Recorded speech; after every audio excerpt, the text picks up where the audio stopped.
mais uma vez, eu queria agradecer aqui o apoio do Grupo KVK Contabilidade, né, que é nosso patrocinador master do evento, o nosso design gráfico publicitário, Marlos Danilo, né, que é quem faz a concepção das nossas artes, a AGE Escola de Negócios, que nos possibilita a ferramenta para nós utilizarmos nesse evento, e a associação pela grande ideia e brilhantismo dos seus membros, né? Todos os palestrantes aqui são membros da associação, né? Então nós teremos aqui a contadora, professora e perita contábil Celiane Rodrigues e a contadora e perita contábil Jamile Francis, que vai falar da nomeação do perito à entrega do laudo. Ou seja, qual é o caminho que você percorre desde quando você recebe a nomeação até você entregar o laudo da perícia.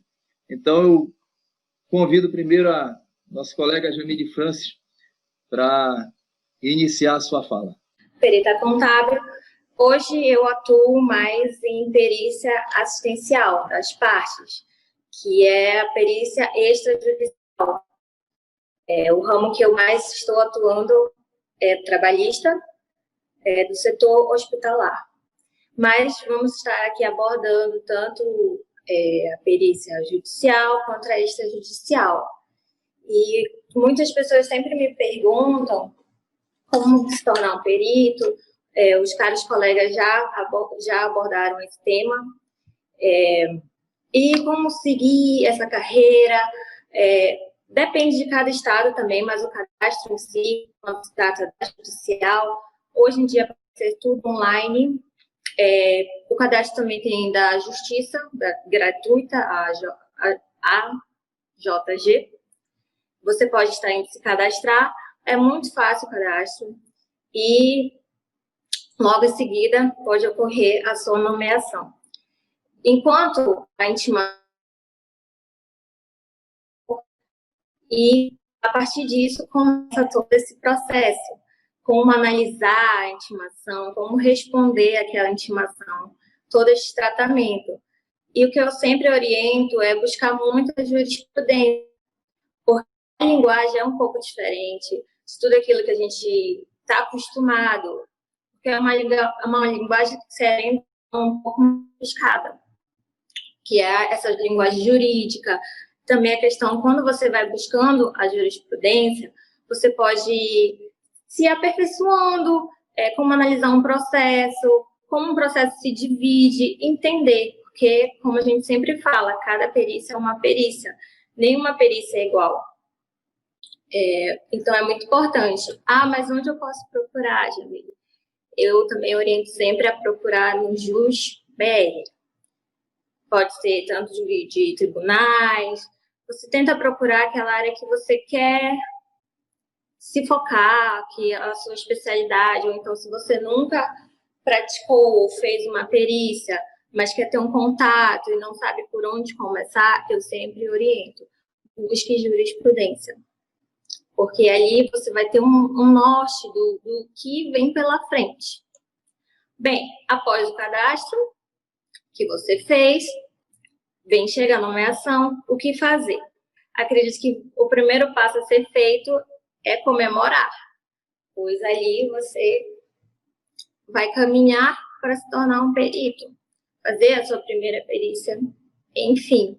Após comemorar, como dito, você busca interpretar toda a intimação, busca entender o prazo. Por exemplo, há dois tipos de intimação, mas devido ao trâmite que ocorre, pode levar até anos, tem alguns casos. E a eletrônica é um pouco mais, eu posso dizer, rigorosa, porque são servidores, então processamento de dados é um pouco mais ágil. Então, se há prazos, precisamos cumpri-los. Então, é sempre bom se atentar a isso. A partir disso, você vai ter que responder se irá aceitar ou não essa nomeação. Você tem que responder através de petição, caso for a justiça judicial. Caso for a extrajudicial, geralmente são advogados, são as partes que entram em contato com um contador para pedir esse auxílio, pedir esse parecer, porque quando se trata de perícia extrajudicial, o contador ele emite um parecer. Somente na perícia judicial que o contador emite um laudo. É muito bom a gente sempre se atentar a esses pequenos termos também, que às vezes o contador pode se negligenciar. Após essa análise do processo, você responde a petição. Como eu falei também, com a linguagem à corte, a petição é uma resposta à corte. E essa linguagem deve ser também jurídica. Então, é sempre bom estar em constante busca do conhecimento, e entre outros, a educação continuada, como a gente sempre diz. Questão de prazos, pagamentos, resposta à intimação. E, posteriormente, eu vou passar agora para a professora, para ela estar explicando um pouco mais como se procede a petição, entre outros, até a chegada do laudo ou do seu parecer. Boa noite, pessoal. É um prazer estar aqui com vocês. Eu sou Celiane Rodrigues, né? Faço parte da Associação dos Peritos, é uma honra fazer parte dessa associação com profissionais tão especiais, né? Como pessoa e também como peritos, né? Como profissionais. Eu sou professora, né? Já estou na docência há mais de 20 anos, não vou dizer todo o tempo, né? E eu já atuei na perícia judicial há algum tempo, né? E hoje eu prefiro mais a assistência pericial. E também ministro a disciplina perícia, já tive o prazer e a alegria de receber o Humberto e o Jorge com as minhas turmas, né? Eles sempre contribuem bastante. E a Jamile, né? Ela iniciou aí a fala, colocando muito bem a honra, né? Que ela falou que você deve comemorar quando você é nomeado, porque realmente é um trabalho muito especial, né? O trabalho do perito é contribuir para trazer a verdade aos autos, né? Para esclarecer a verdade, alguns autores falam, trazer luz, né? Trazer luz ao decisor, ao tomador de decisão, trazer luz, né? Ao processo, ao tomador de decisão, para auxiliar o juiz na tomada de decisão, né? Essa é a importância do trabalho pericial. Como a Jamile já colocou, alguns termos são bem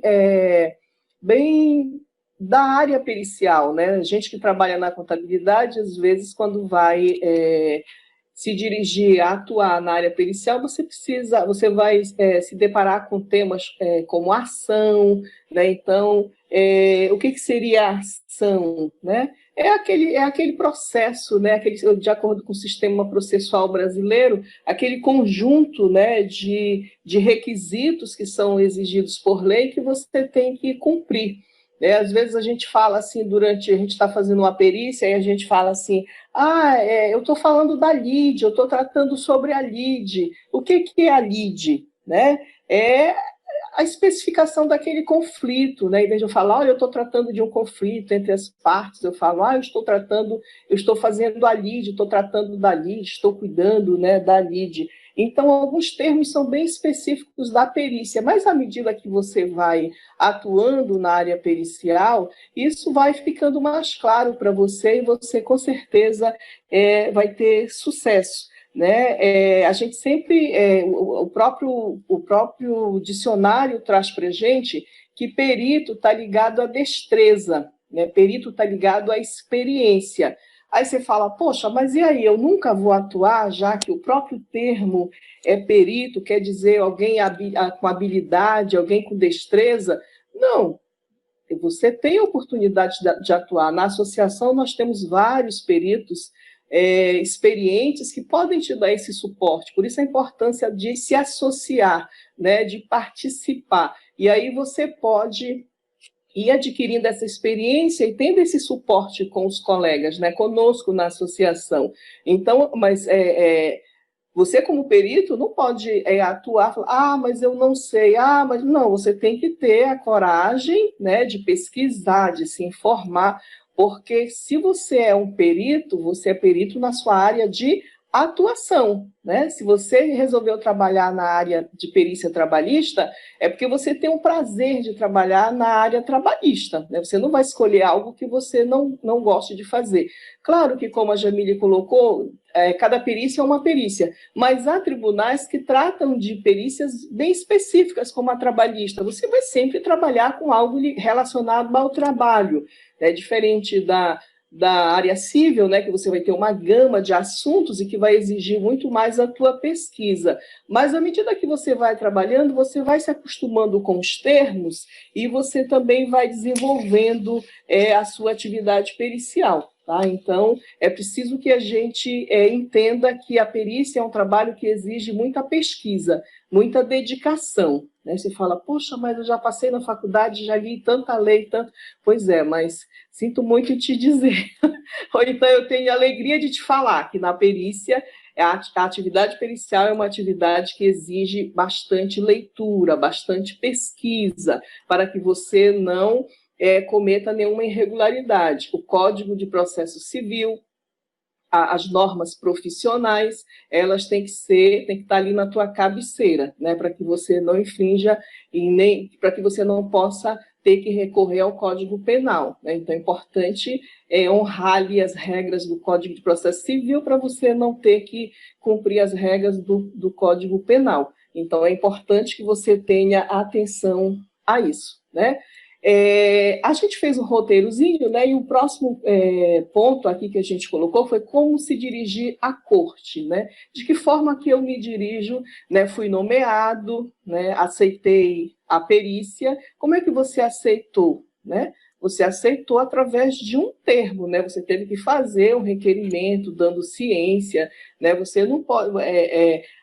com exceção, né, da perícia simplificada, que está prevista agora com a alteração do Código de 2015 para cá, se for uma perícia regular, né, se for uma perícia tradicional, ela vai ser tratada de acordo com os trâmites tradicionais. Claro que agora, na época de pandemia, a gente não está tendo a ida, a presença aos tribunais, não é isso? Então, está sendo tudo por meio eletrônico. Mas a perícia tradicional, ela exige a presença, o protocolo, né, de toda a conversa que você tem com o juiz, ela é feita via documento escrito.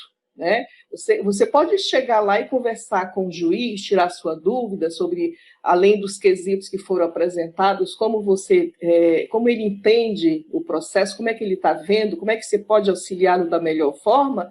Você pode, né? Você pode chegar lá conversar, mas a conversa existe, o que vai demandar nos autos processuais exige uma formalidade, né? Então você tem que ter cuidado da forma que você se dirige, né? Identificando né, a vara que você está trabalhando, identificando o juiz. Existe aquela formalidade do processo, né? Existe a formalidade do processo, a formalidade processual que você tem que obedecer. Então, mas eu conversei com o juiz. Não, mas você não protocolou, né? Você precisa fazer por escrito, protocolar. Se você está tendo algum problema para acessar durante a diligência as informações, os documentos, então você precisa protocolar, não basta você chegar lá, excelência, não quiseram me atender. Não, tudo bem, não quiseram te atender, mas cadê a formalização disso?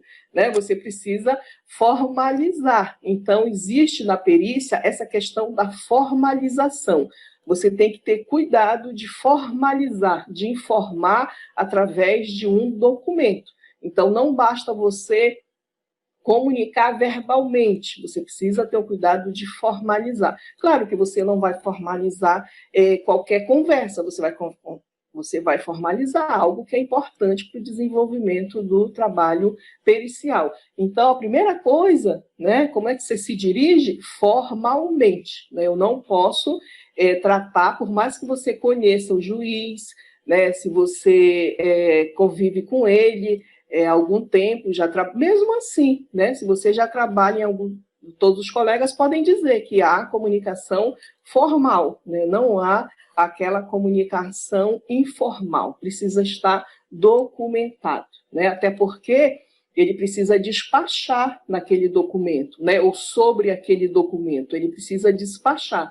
Então, não tem como ele fazer o despacho se não houver a provocação da sua parte. Então, a primeira coisa, como é que eu acesso, né? Como é que eu me dirijo?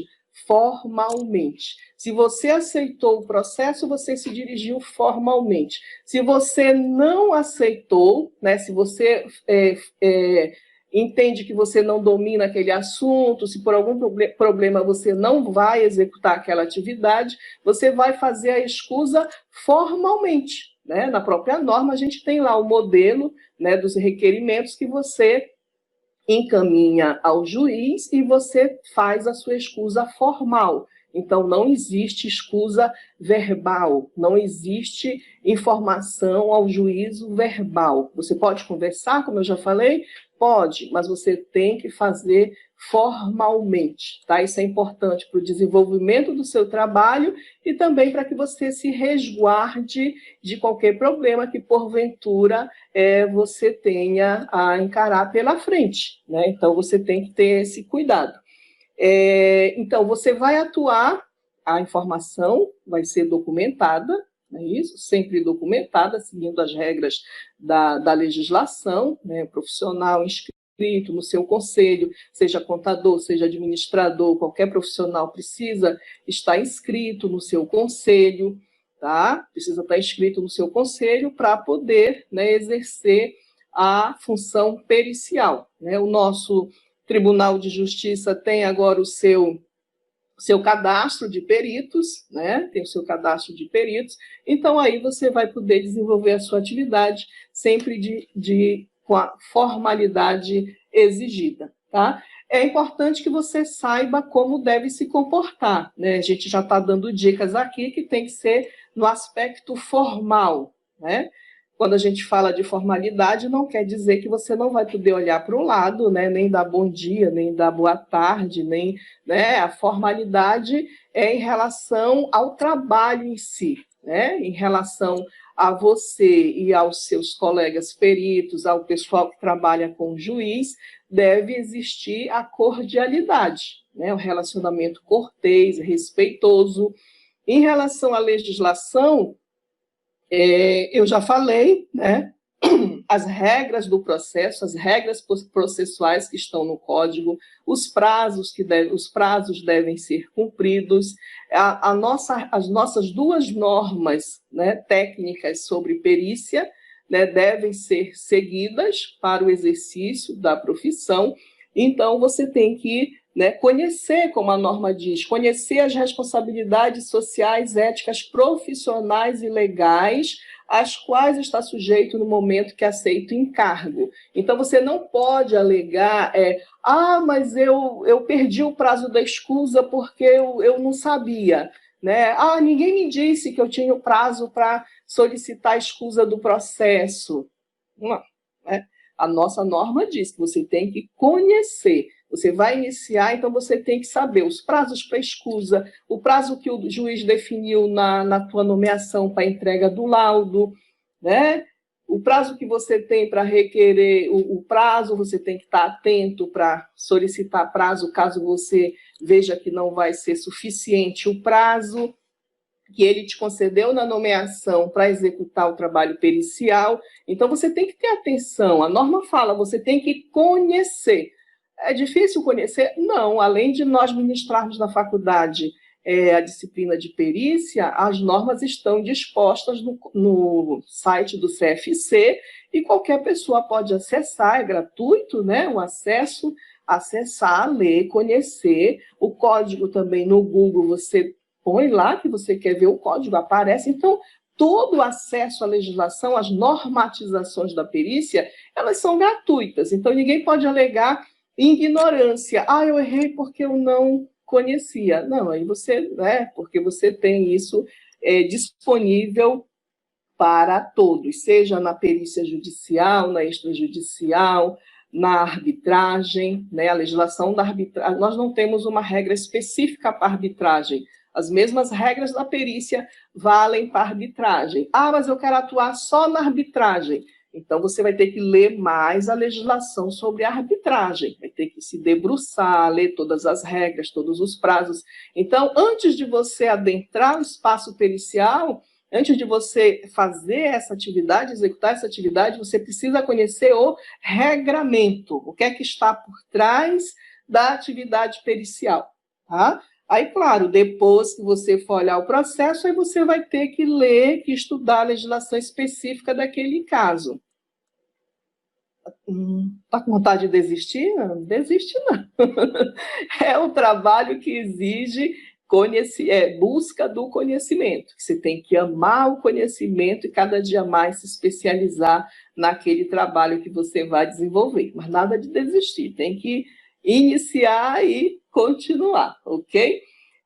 Então, a norma diz, né, que a gente tem que respeitar os princípios de ética e de direito, além das normas profissionais e técnicas do código, a gente tem o nosso código de ética também, né? Aqueles artigos lá que não são muitos, rápido você ler, mas que praticamente nos dizem como a gente deve se comportar na realização do trabalho pericial, né? Então, você tem que conhecer também para não infringir, ok?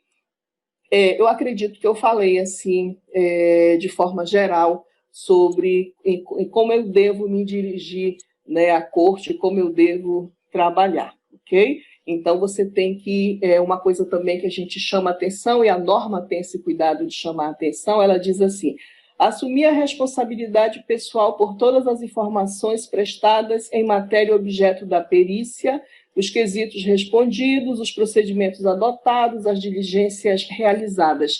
Então, é um trabalho que exige cuidado com a documentação, né? Tem perito que não... Hoje, você, com o celular, você já tira a foto das partes principais do processo, então você já evita transitar com processos, né? Porque, de repente, você sofre, sei lá, que Deus guarde você e a nós, né? Um assalto, já aconteceu com colegas de perderem o processo. Até que hoje já é mais fácil, né, restituir ou refazer o processo, porque é eletrônico, mas você imagina isso há 10 anos atrás.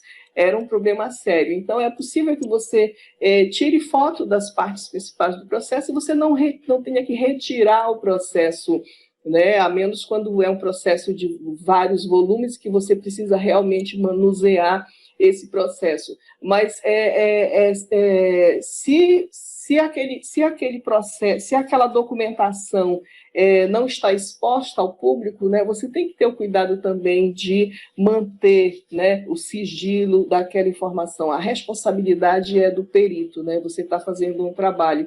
Então, às vezes, alguns peritos são cuidadosos e devem ser, né, durante alguns trabalhos, né, com a sua segurança. Você tem que ver isso também, né, a questão da segurança da informação, da sua própria segurança, porque às vezes são processos que demandam montantes de valores muito elevado, e aí você precisa também pensar, e você já deve ter pensado no momento que você fez a sua proposta, quais os cuidados que você tem que ter. Então, a gente chama a atenção porque a gente sabe que tem colegas que ainda vão iniciar na perícia e você precisa ter esse cuidado. Você não pode sair por aí com os documentos e também não pode sair por aí compartilhando informações que só querem ou só dizem respeito a quem está fazendo aquele trabalho, né, para que, de repente, você não seja surpreendido com o chamado, né, de um juiz, porque que você, né, alguma coisa pode ter extravasado além do necessário.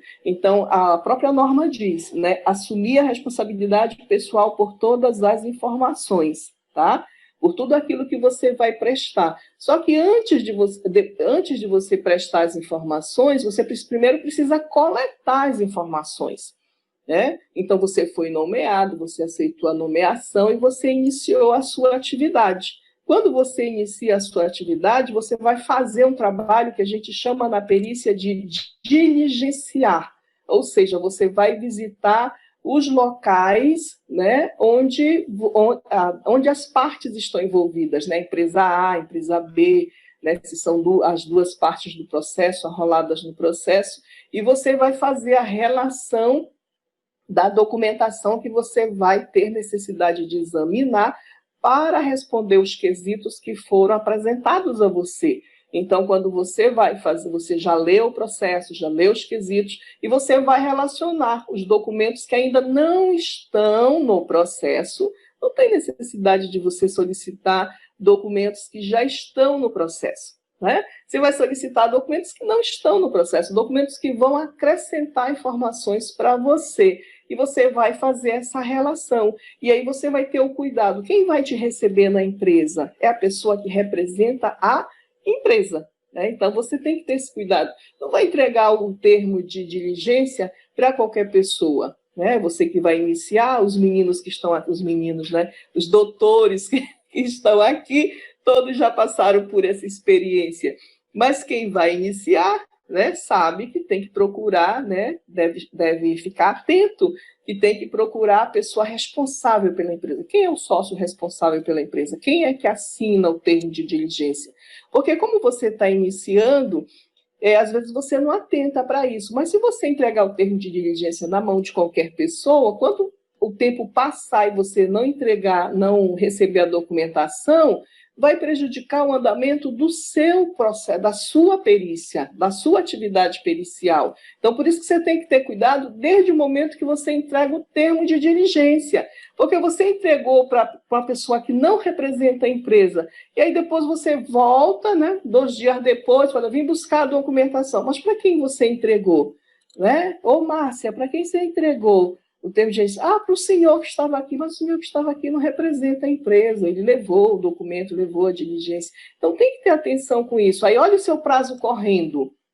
O juiz deu 30 dias para você, já tem só 28, né, 26, e aí vai atrasar você. Então, identifique nos autos do processo quem é a pessoa responsável para receber o termo de diligência. Esse é a primeira medida quando você vai a campo, né, quando você vai buscar informações para redigir o seu laudo pericial, ok? Então, isso é muito importante, né? Verifique se é seguro, né? Se você tem qual é o endereço? Se é seguro você sair com a documentação, se não é melhor você digitalizar ali no seu celular a documentação, né, do que você se deslocar com a documentação. Então, são cuidados que você tem que ter para agilizar o seu trabalho e você não ser surpreendido. Então, a informação, ela é o de mais importante, né, ela é o que você tem que ter para redigir o seu laudo, mas aí você tem que ver se aqueles documentos que você está periciando ou que você está diligenciando são documentos que merecem fé.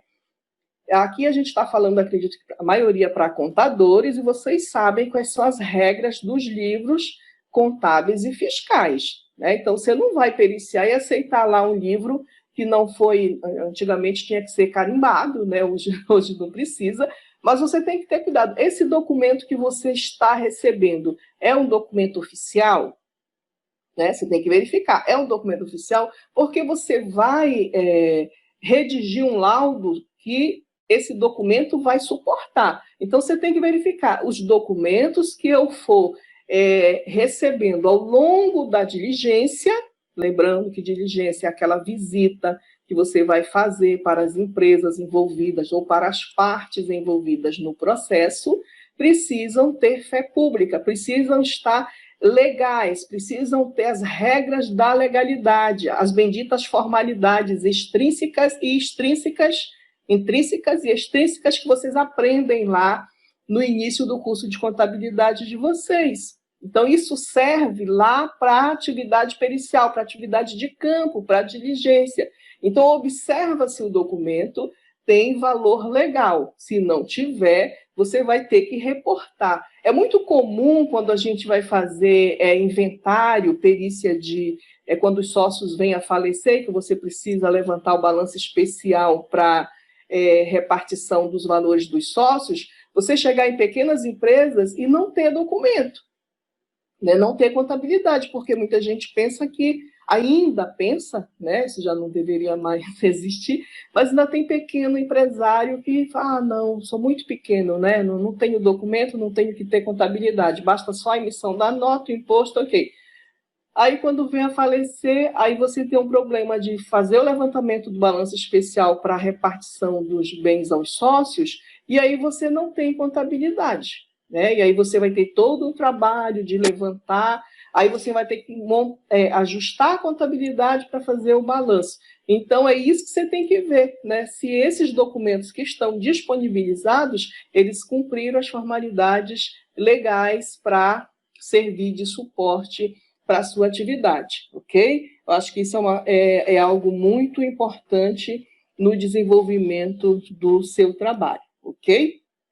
É importante, a norma chama atenção para a questão do tempo, né? A norma fala para a gente propugnar pela celeridade processual, ou seja, de preferência, cumprir o prazo que o juiz estabeleceu, né? Se ele deu 30 dias, cumpra o prazo de 30 dias. Se ele deu 45, cumpra o prazo de 45. Por isso eu estou chamando a atenção de quem está iniciando na atividade pericial, que já vá, né, organizando o seu planejamento de forma que você não perca tempo. Porque você entregou o termo de diligência, volta. Ah, não, volte depois. E aí você vai perdendo tempo. Então, se você tiver dificuldade, comunique ao juiz que te nomeou da dificuldade que você está tendo em relação à documentação, mas não fique protelando, acreditando que isso não vai te prejudicar, porque a norma diz que você tem que propugnar pela celeridade, ou seja, você tem que ser o mais rápido que puder ser dentro da legalidade. Então, observem essa questão, ok? Como se dirigir às partes, né? Eu já falei há pouco que a gente tem que ser cordial, né? Ser cordial com as partes, onde você vai no tribunal, né? O relacionamento com o diretor da vara, o relacionamento com o diretor da secretaria, com o pessoal do protocolo, com todas as pessoas. Isso aí nós contadores já somos mestres nisso, né? A gente vai na cefa, vai em tudo, então nem precisa comentar a questão da cordialidade, porque a gente sabe muito bem fazer isso, tá? Agora, a gente chama atenção, e baseado na norma, eu chamo atenção baseado na norma, o tratamento entre perito nomeado pelo juiz e perito assistente, ou seja, perito nomeado pelas partes ou contratado pelas partes. Né? A norma chama muita atenção para isso. Né?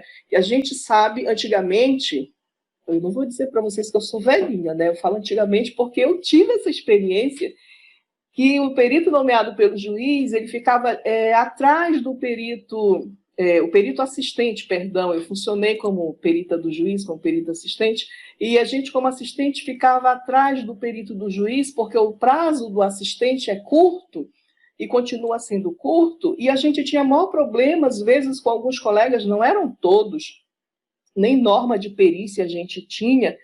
Agora é uma maravilha, vocês estão muito bem servidos, tem norma, tem associação dos peritos em Belém, e a gente não tinha norma, e a gente ficava atrás do perito do juiz, tentando adivinhar que dia que ele ia protocolar o laudo pericial. Hoje a gente não tem isso, porque o próprio Código de Processo Civil, ele ordena que o perito nomeado pelo juiz comunique ao perito das partes o momento que ele vai iniciar a sua perícia, né? A norma chama muito bem atenção para isso, né? A norma diz assim, dispensando igualdade de tratamento às partes, especialmente aos assistentes técnicos. Quem redigiu essa norma é porque deve ter sofrido como eu sofri. Deve ter sofrido como eu sofri, ou seja, eu tive essa experiência e hoje a gente não tem mais isso. O que o perito nomeado pelo juiz tem que observar é o que diz o Código de Processo, o que diz as normas, ou seja, cumprir o prazo de comunicação e ao chegar o perito assistente das partes, do autor e do réu, tratá-los em igualdade de condições, tratá-los da mesma forma, né? Não cabe discriminação, seja de qualquer forma, aos nossos colegas, tá?